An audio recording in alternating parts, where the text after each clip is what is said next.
Alright guys, so I'm taking the 2004 Honda Civic GX Sedan for a test drive. The lower control arm is bent and we're going to be replacing it. So I'm just going for a test drive with the spare on now.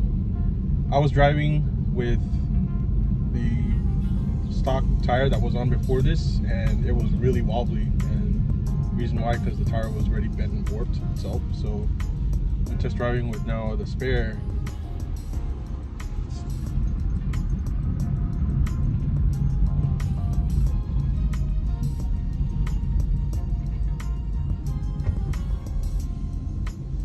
So yeah guys, so after doing a test drive with the spare tire on the Civic, it does appear that the drive isn't as wobbly as before with the stock wheel that was on, which was damaged. So the drive is much better with the spare on. However, we do still need to replace the lower control arm, which I'm going to be getting the part soon, and I'll be showing you guys in this video. And this is my first time doing this replacement for the lower control arm for the 2004 to 2005 Honda Civic sedan model. This is the GX sedan model, and I'm going to be showing you guys my experience replacing the lower control arm for the front passenger side. So if you guys enjoyed this video so far, please make sure to like, share, and subscribe to our YouTube channel at Firm400, and stay tuned as we replace the front lower control arm for this build. So stay tuned.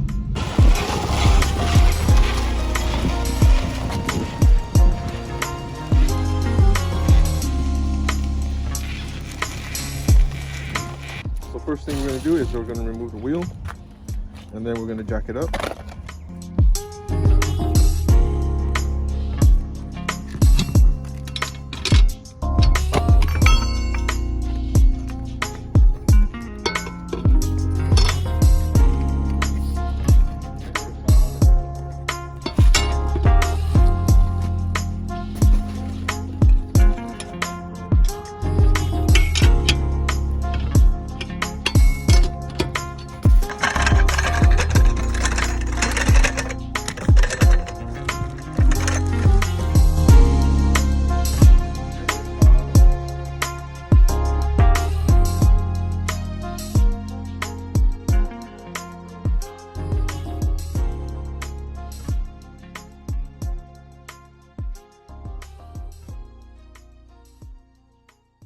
Hey, what's up guys? So today we're going to show you what we're going to be replacing on a 2004 to 2005 Honda Civic GX sedan model. For this particular vehicle, the brakes, we're gonna have to change the brake pads. Also, we're going to be replacing the lower control arm, which is right behind here.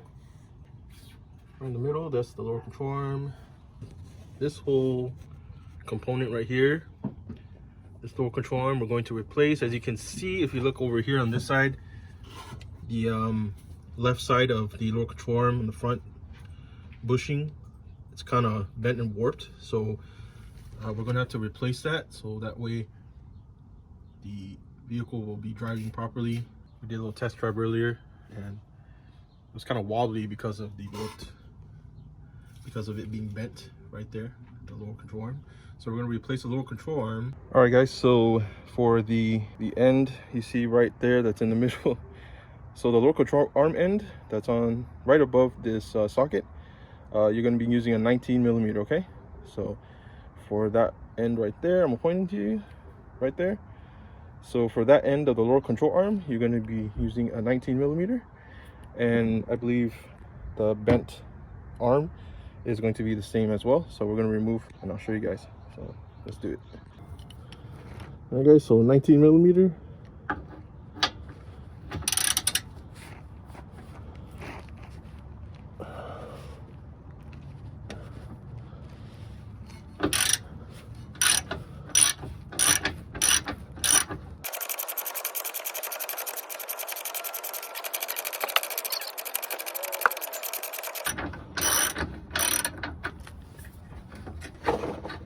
Alright, so we just loosen the bolt right here.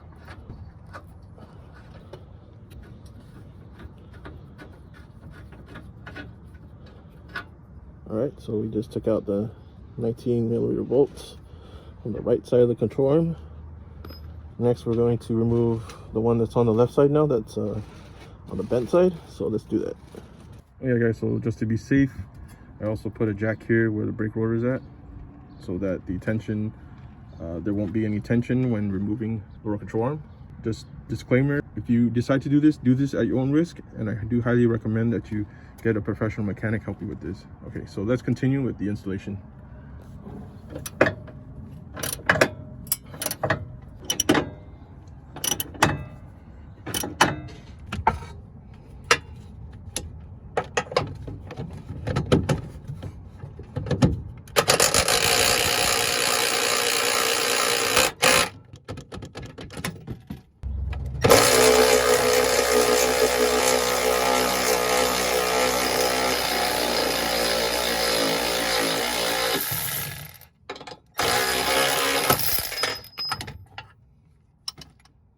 All right, remove that bent roll control arm side on the left side. Remove the bolt out.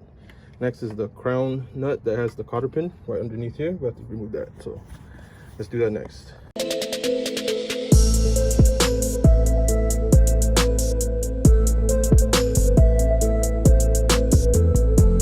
All right, so to remove a crown nut, you're gonna need to use a 17mm.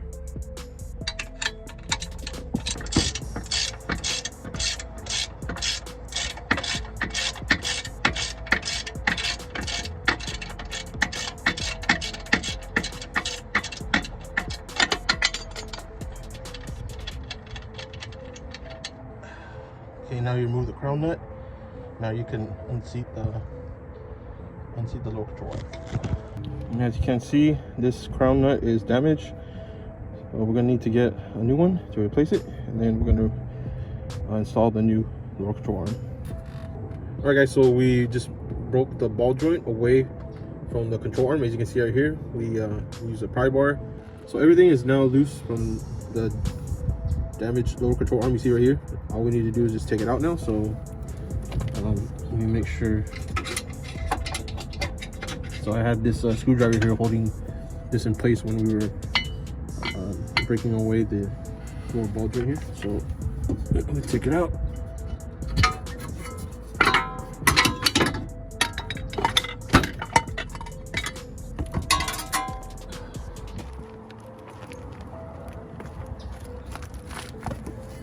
There you go guys. We successfully removed the damaged door control arm. We're gonna show you the replacement, the new replacement door control arm, so you guys can see the difference between the two. Let me show you guys right now. If you guys do need this part, let us know in the comment section, or you can message us. We'll leave a link in the description. We'll leave info there for you guys. If you guys need the parts, let us know. So here's the new door control arm. I'm gonna put it side by side. There you go guys. All right guys, so here is side by side the lower control arms. Here's the new replacement lower control arm. As you can see on the old lower control arm that's damaged on the left side here, it's all bent compared to this one. And then here's the right side of the lower control arm, bushing, new bushing. Here is the rest. This is where the ball joint connect. If you guys do need this lower control arm, or even on the driver's side as well, we can get that for you. You don't have to buy it as a pair. We can get you actually just the side that you need, so let us know. We'll put the information in the description. But yeah, here's the replacement control arm we're going to be installing soon. Yeah, we just need to get the new crown nut that was stripped and it's very damaged, so we have to get a new one. Other than that, everything else should be good. We're gonna wrap up the installation real soon, so stay tuned guys. Make sure you guys subscribe to our YouTube channel. If you guys gotten this far to this video, we appreciate you. Also, if you guys would love to support us, please buy a super thanks. That will definitely keep us out there making quality content for you guys, stuff that helps you learn more about your vehicle. So make sure to check that out. Buy super thanks, we'll greatly appreciate it. But if you guys don't want to, it's all good. You could at least just like this video and make sure to share this video, as well as subscribe to our channel. So stay tuned for the rest of this installation. So we ended up picking up the replacement tassel nut, crown nut I call it, as well as the cotter pin. I got this at Dan's Auto Parts for about $10. So like a kit, I guess they sell. There's the old one and then the replacement one over here. I'm going to be installing the new lower control arm right here, and I just got to seat it properly. And then once I do that, I'm gonna mount everything, place the bolts back, and then we should be good. So let's get to it. Okay, so you see right here, guys, it's in. So as you can see, let me go back. So everything's pretty much lined up, ready to go.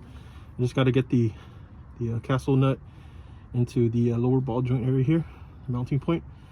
Once I do that, I'm gonna make sure I get everything in here, and then we should be good. So let's do it. All right, guys, here's another angle. Here's the new castle nut.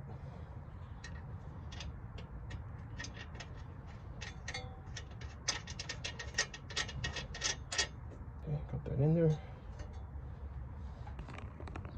Gotta line it up where the hole is at so that the cotter pin will go through and lock it in. So I'm just gonna leave it temporary. I got cut off, so I'm not gonna tighten the castle nut the whole way because I still gotta line up the right and left mounts for the lower control arm.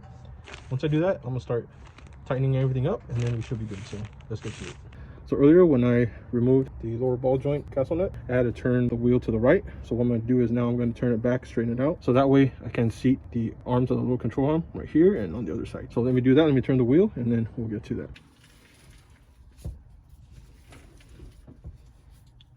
All right, guys, so as you can see, I just straightened the wheel. Now I have room to now seat the right part of the lower control arm inside, as well as the left side mount of the lower control arm. So what I'm going to do next, so now I have room to mount the right side and the left side mounting points of the lower control arm. So what I'm going to do next is I have a rubber mallet, and I'm just going to tap it in. Okay.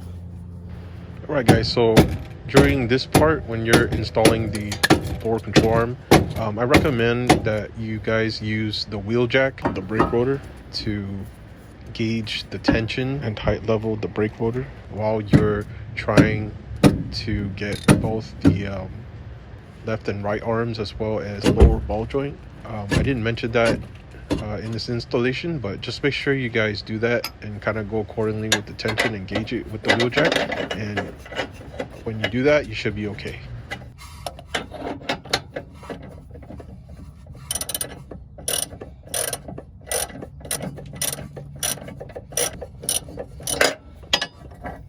Alright, guys, so now that we are set at the right height simulation, we installed the bolts for the left and right points for the lower control arm, including the castle nut according to the torque specs. Next, we're going to mount the wheel back, and we just completed our installation. So we've successfully installed the new lower control arm on a 2001 to 2005 Honda Civic. Link in the description for more information on the part. If you guys need it, let us know. We're all set.